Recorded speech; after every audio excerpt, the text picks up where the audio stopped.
Okay, greetings one and all. Chris Courtney here, New Pragmatic. We're back. It's a new week. It's Happy Indigenous Peoples Day um, here in the United States. I'm not sure if that day trends. I'm not sure if that's a global thing. I think that's just a United States thing. Um, anyway, it's the anti-Chris Columbus Day. Um, just waiting on Couch About the Fire here. We'll get this officially started here in just a moment. Thanks for everybody who is joining in. Maybe this is your first time here. Maybe you're just catching the live stream and wondering what this is all about. I do live student feedback on the feedback loop. Today is kind of a holiday, so it's a little weird. Kind of bouncing around the schedule a bit, but we do have a couple students in that have turned in work. A little slow day, but basically all the work we're going to look at today is really UX focused, UX and maybe a little bit of project management. There's a little bit of project management in here, depending on how you describe the different phases of the design process. You know, there's some stuff here that we're going to be working through that definitely falls in the gray areas. A lot of it is a lot of design is really about presenting your work, and that's a big piece of the puzzle that is often left behind when we talk about what design is. It's not just sitting down and doing research. It's not just moving pixels around. It's not determining interface interactions. It's also presenting the work to other people, and we're going to take a peek at that today as well. So with that, without further ado, I'm going to go ahead and get this underway. Greetings one and all. Chris Courtney here, New Pragmatic. Time for the feedback loop. We've got a couple of options in here today on the Indigenous Peoples Day. So holiday here in the States, so it's a little slower today. I believe, Maddie has not turned in her portfolio. I did see a link to it. I saw a link to it, so I know Maddie's working on her portfolio. So good for you, Maddie. I'm going to come over and take a peek there in a bit, but I'm trying not to look too soon. Got to let people create. I know we got Abby in here. We also have Bren in here. Ricardo was in here also. Responded to him offline. He's good to go moving forward with his observational research. So let me share my screen and we will get this underway. All right.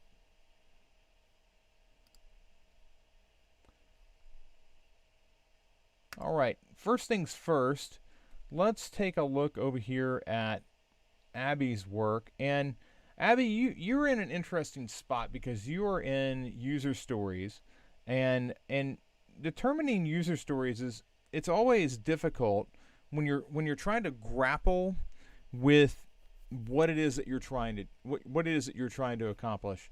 Obviously, here, these user stories are from the exercise, from the writing and the exercise itself. The ones that we're really focused on for our back and forth here are the ones that are related to your project. And the one thing I want to say is that in user stories, I always, I know you've created the personas, but I always go back to the affinity map, and I focus back on this highest priority area. We're looking for a consistent platform.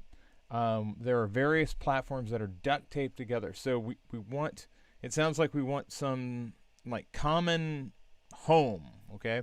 And a lot of times it's important to kind of talk about this in terms where we're gelling all this together. Teachers are individually bearing the brunt of classroom adaptation to new paradigm, leading to inconsistent results. So we're wanting greater consistency, consistent, inconsistent, various platform. With the school year underway, students and teachers are still struggling to adapt to the fluid learning environment. So this is something where we're looking for stability. We're looking for, it almost sounds like a centralization of things. And when I think about that, it sounds like a bucket that we're all putting something into that everybody can benefit from. So I'm thinking about this in those terms, and I'm coming back to this specific piece of the process to help guide the aspects that are going to follow. And you know, there are other people here that are impacted. Obviously, there are parents that are in this um, in this high priority focus as well.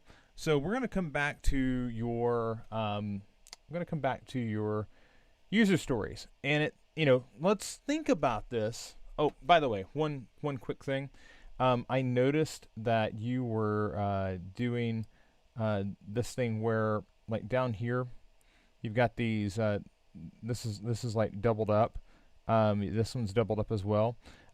If you notice, like, these are no longer like that. They actually will just automatically stack. What I was doing is I came through and highlighted all these, and I went to view. Oh no. Format, text wrapping.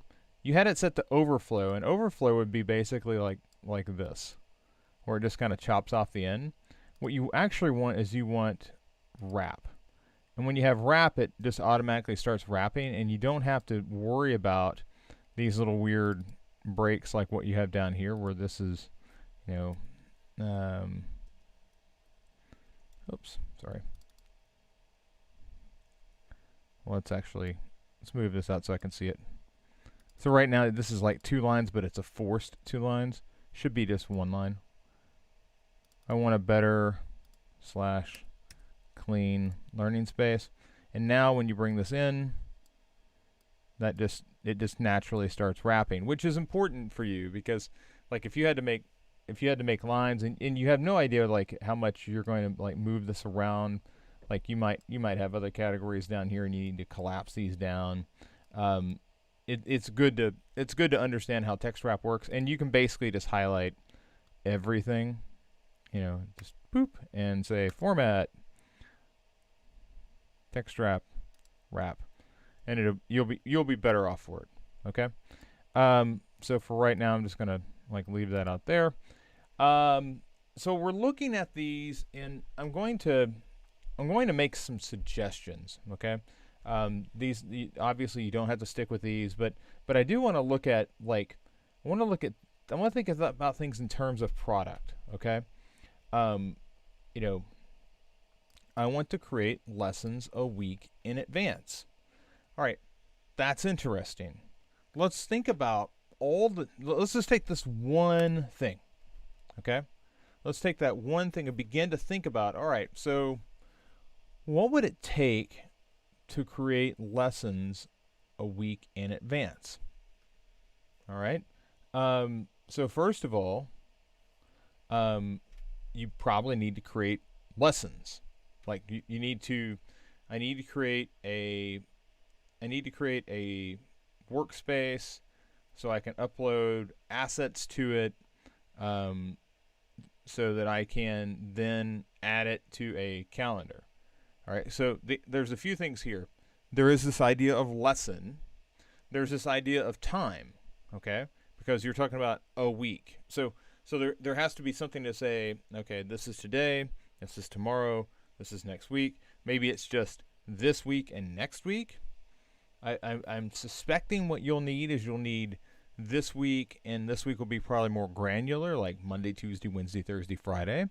And then there may be next week, right? So, for the hybrid teacher, I'm going to go ahead and I'm going to insert below, and I'm going to say, I need a calendar, or I need the ability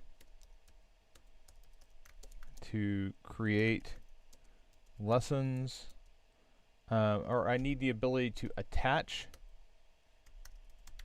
lessons to a specific date so that I can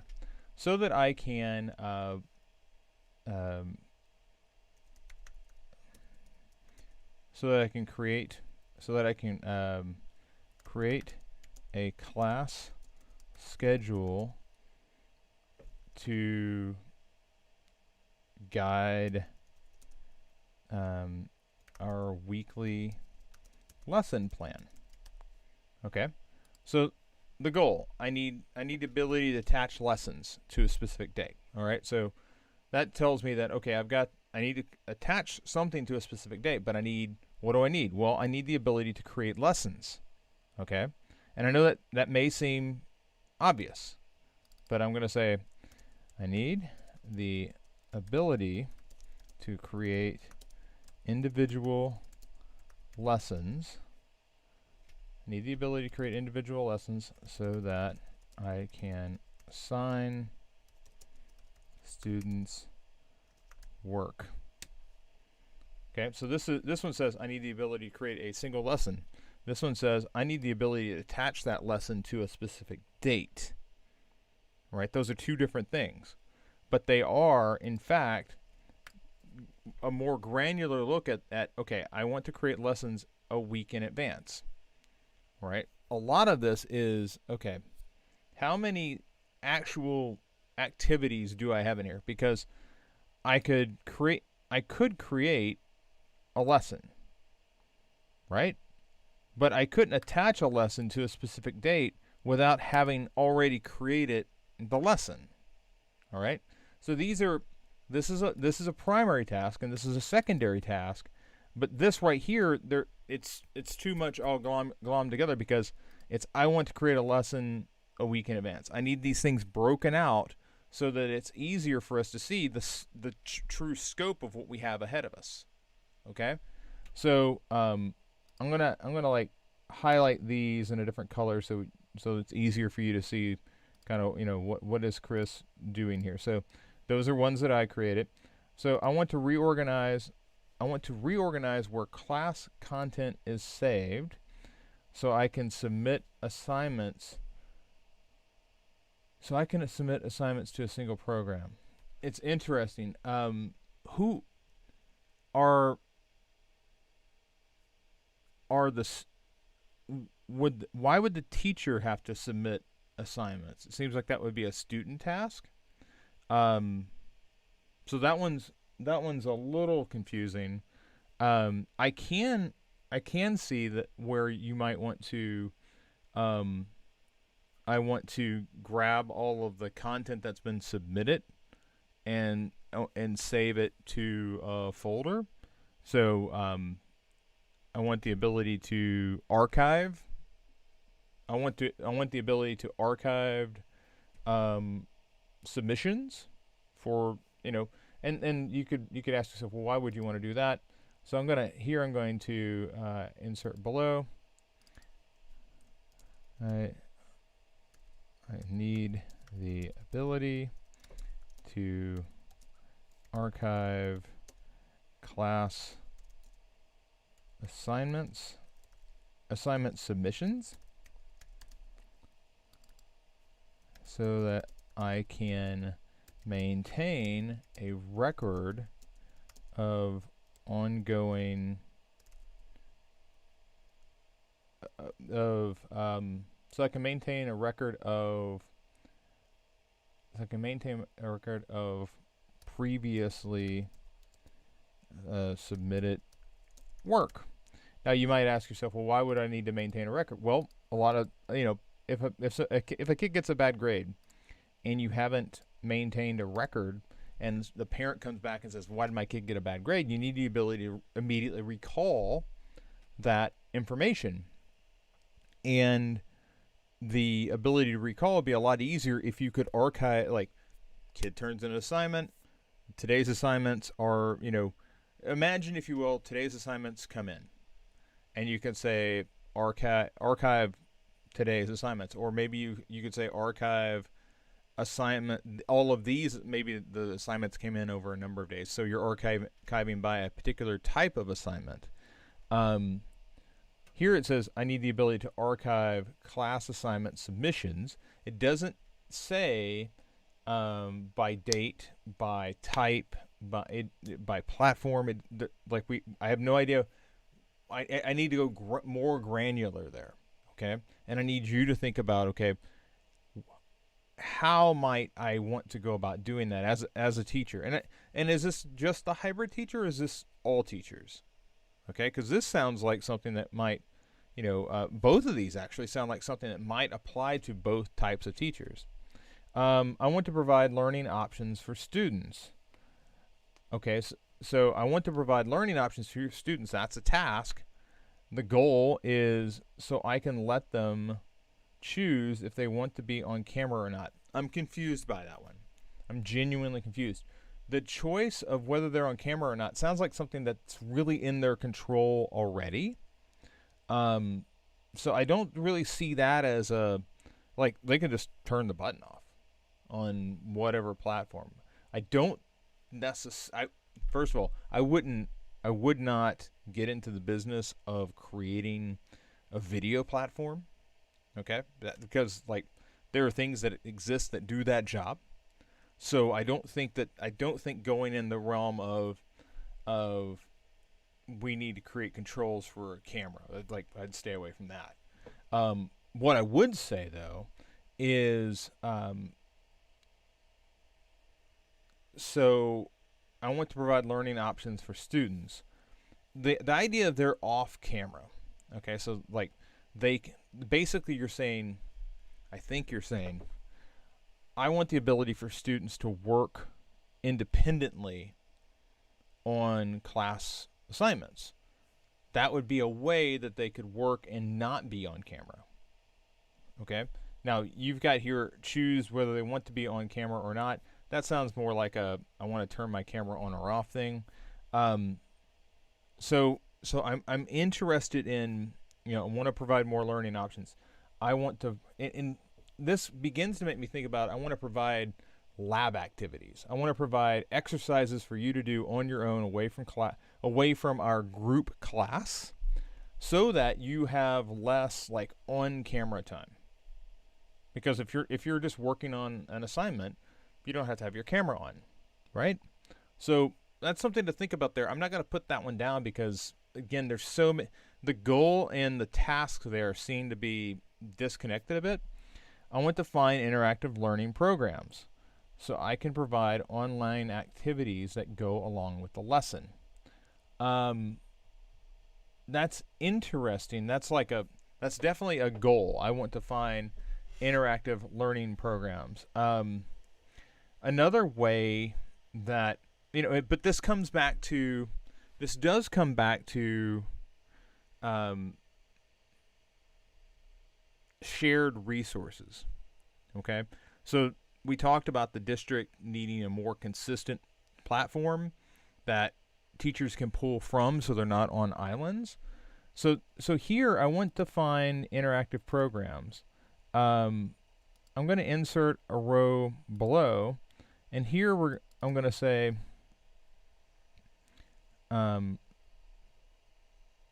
want to share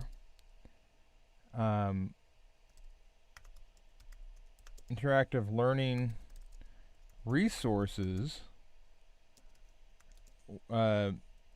with the teaching community so that we build a repository of online activities that are easier to, so that we create,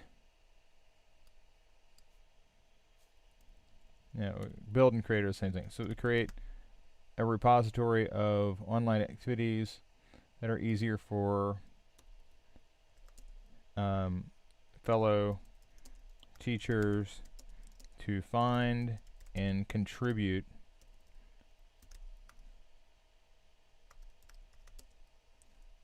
to. Now, so this is leaning into the crowdsourced kind of the centralized idea that is present here. Teachers are individually bearing brunt of classroom adaptation to new paradigm, leading to inconsistent results, and leadership from administration to provide consistent platform to better support teachers and students. So if we say, as a teacher, I want to share something that I've found useful, um, you know, that also means that I need, you know, and this wouldn't necessarily be as a hybrid teacher, but this could be as as somebody from the administration. Let's insert row above. I need a centralized. I need a repository of online activities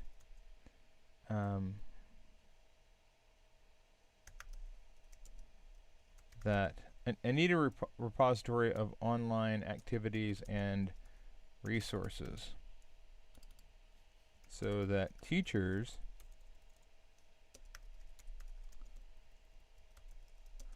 and students have a better base of alternatives to work from.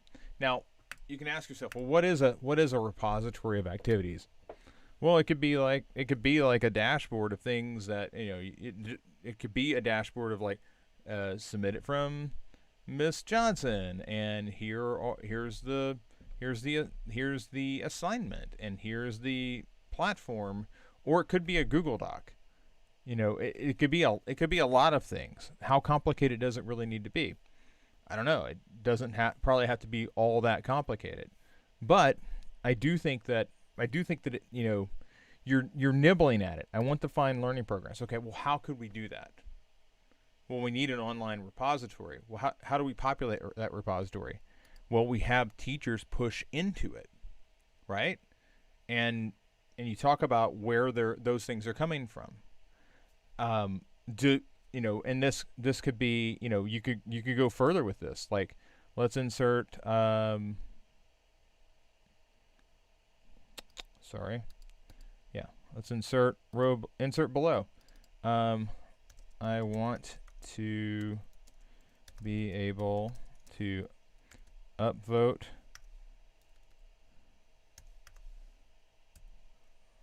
downvote on resources that are shared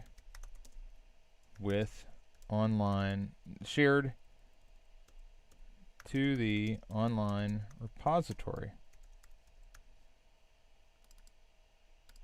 so that it is easy for other instructors to see the relative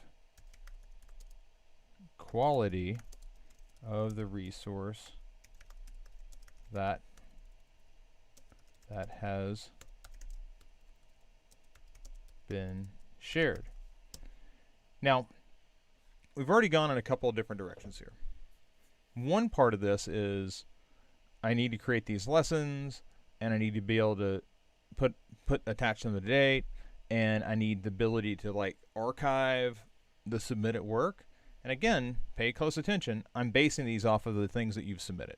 Okay, I'm not just like grabbing these out of the blue. And just so we can kind of see how these things are related, I'm going to put, oops, that's not good. I'm going to put these in like a light yellow, so that when you come back in here, you'll see like light yellow, and I'll do this. And by the way, there's no rhyme or reason to.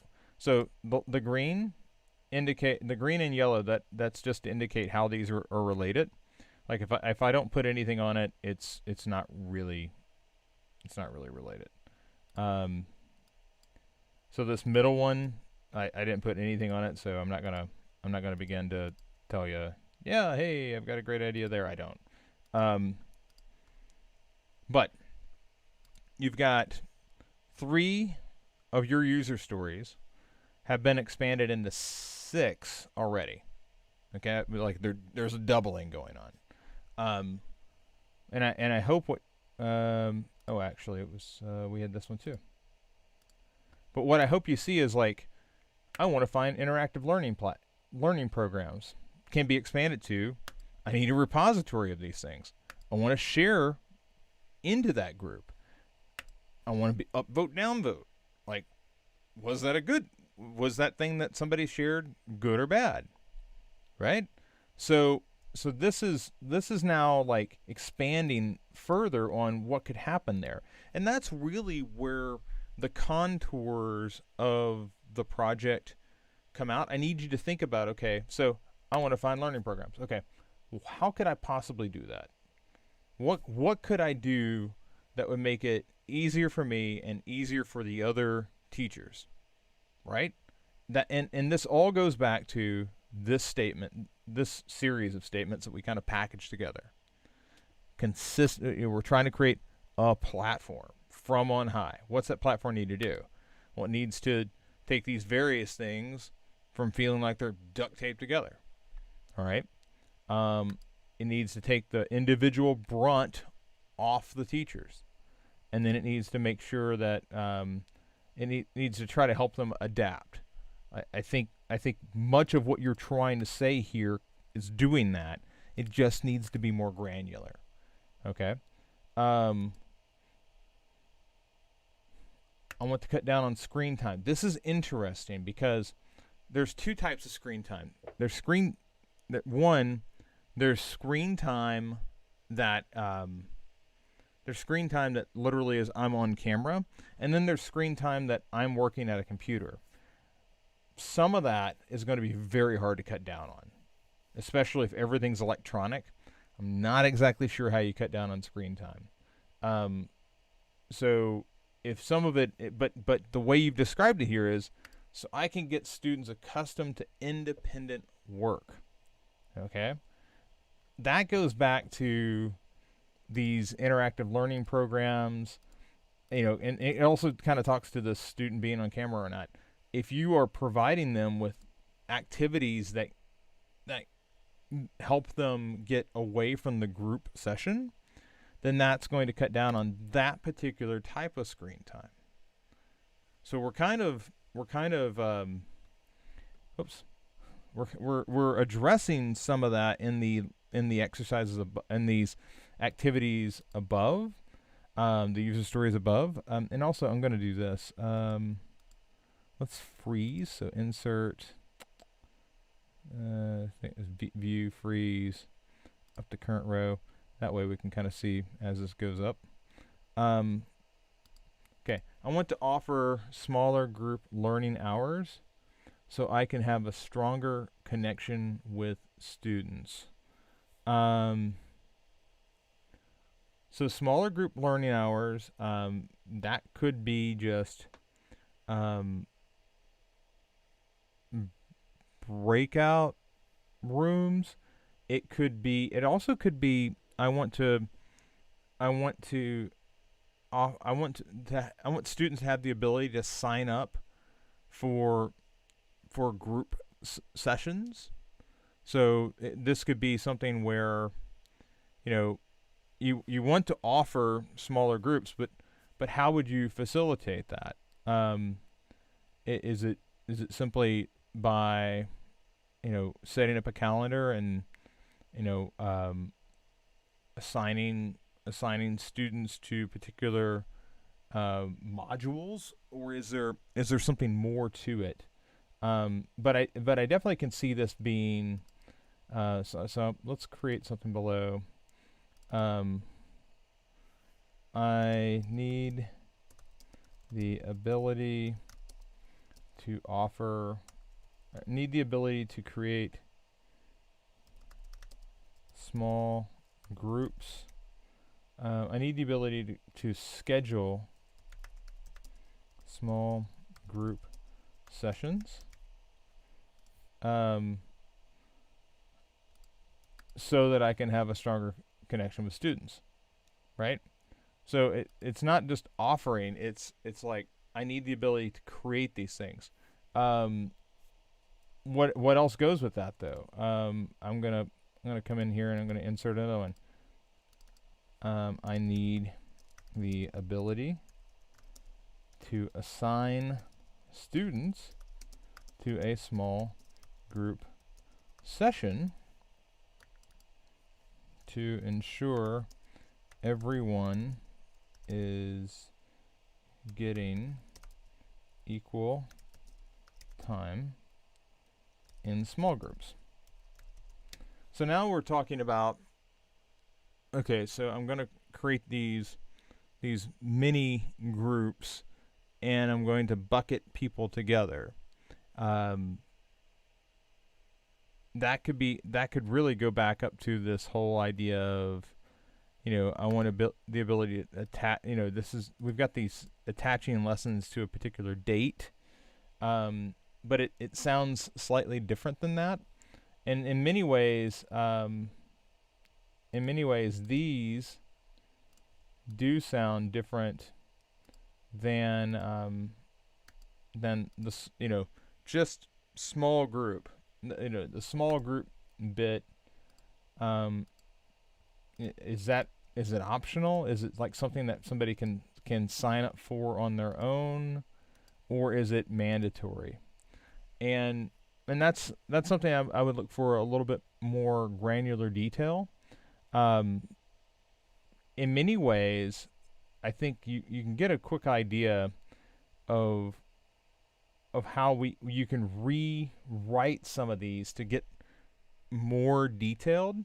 Like for this one, you can go, this one user story became 3. Some of these, though, I don't really have I have a question about this. These seem to be disconnected. And this one, it's what type of screen time are we talking about? And I think you can go further with this. This almost gets into the small groups. I want the ability to create classes. Like, is this an administration panel? Now, I'm looking for you to take these others and expand upon them in a similar manner. Like, I feel like we've expanded here. I'm looking forward to your questions here. Is this going in a direction that feels more granular, like you can see the product beginning to take shape, or are you lost, or does this not make sense at all? So I'm looking for your feedback there on this, Abby. But overall, I think that many of these, I want to reorganize where class content is saved, so I could submit assignments to a single program. I'm disconnect it, but I need the ability to archive class assignments so that I can maintain a record of previously submitted work. There is a corollary that I think helps clean it up, but I'm looking for your feedback there, okay? Let's move on. Bren, let's see here. I watched your key find is over here. I watched your recording, and when you go through and you're doing your presentation, anybody who's watching this that isn't fully plugged in to the program, when you're going through the presentation, there is this artifact, but there's also the presentation layer of this. And I thought Bren did a really good job. I'm not going to make everybody watch the presentation with me, but I thought Bren did a really good job of presenting the findings. The key aspect that we have to look out for is this. We have to remember when a client reaches out to us and they're asking us to help out with something, what is their core concern? What are they concerned with? And if we go back to the issue at hand, it's the fact that these precautionary measures are the COVID measures that are coming into play. They're causing some people to freak out. Okay, and we're worried about the sports that we can play going into the winter. What can we actually do? What can we do? Can we go inside? Do we have to be outside? Does it have to be particular types of sports? We didn't really address that. We addressed how you should communicate with these audiences. Okay, communicate it early and often. Some of your competitors are ignoring it altogether, while others are doing a better job. So you're playing the go overboard. Adopt the precautionary measures. Focus on an online community so that when things collapse down, you've got this online community that's vibrant and people are excited and talking and looking forward to meeting with one another. Those are really great, but as a client, I'm still wondering. Okay, so is this a go no go? Like, do we have inside sports, or is it just outside? I think this is a green light because you're saying I should communicate with them and I should adopt precautionary measures. So it sounds like we can move forward, but I'm not completely sure. And that's the trick. You haven't come out directly and said, I think you can do this. We recommend you do these things, and we can obviously help you accomplish these goals. But here's what we think you can go. But here's what we would also do. All right, and it's that two-sided thing, because yeah, these are great recommendations, but you haven't told me whether I can continue doing business or how I should continue doing business. It's specifically like, do I have to go all online? Can I be inside? Can I host a basketball tournament? Do I have to stay away from that? Like what, now it says adopt precautionary measures. It says, when outdoors, when going indoors, where they'll be in close proximity to others. So Austinites are doing those precautionary things. But I haven't heard whether I should be indoors at all. So that's the real key for this. I think you did a great job. I thought your presentation was strong. And it was obvious that you had done your research. You knew the space, which most people haven't really thought about this stuff prior to jumping in and doing this exercise. But you knew the space. You were prepared.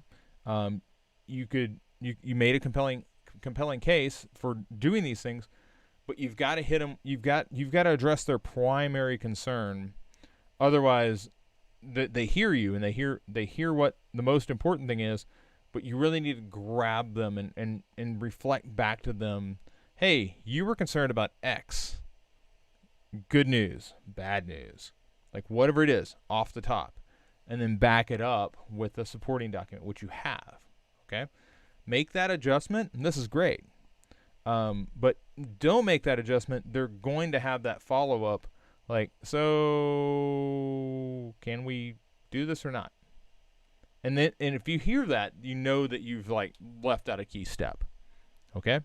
But otherwise, this is fantastic. Just keep that in mind as you move into the next exercises, and really when you're presenting back to anybody. Like, what are they concerned with? And if you can address what they're concerned with, the rest of it goes swimmingly. If you don't address what they're concerned with, then you're talking past one another. You may actually be talking about the same thing, but you have to adopt the language that your client or your stakeholders, internal customers, whoever it is, you've got to adopt that language so they feel like they've been heard. Okay? All right, ladies and gentlemen. That's going to do it for this edition of the Feedback Loop. I hope that this has been beneficial to everybody here. And I look forward to seeing all of you again tomorrow. Take care.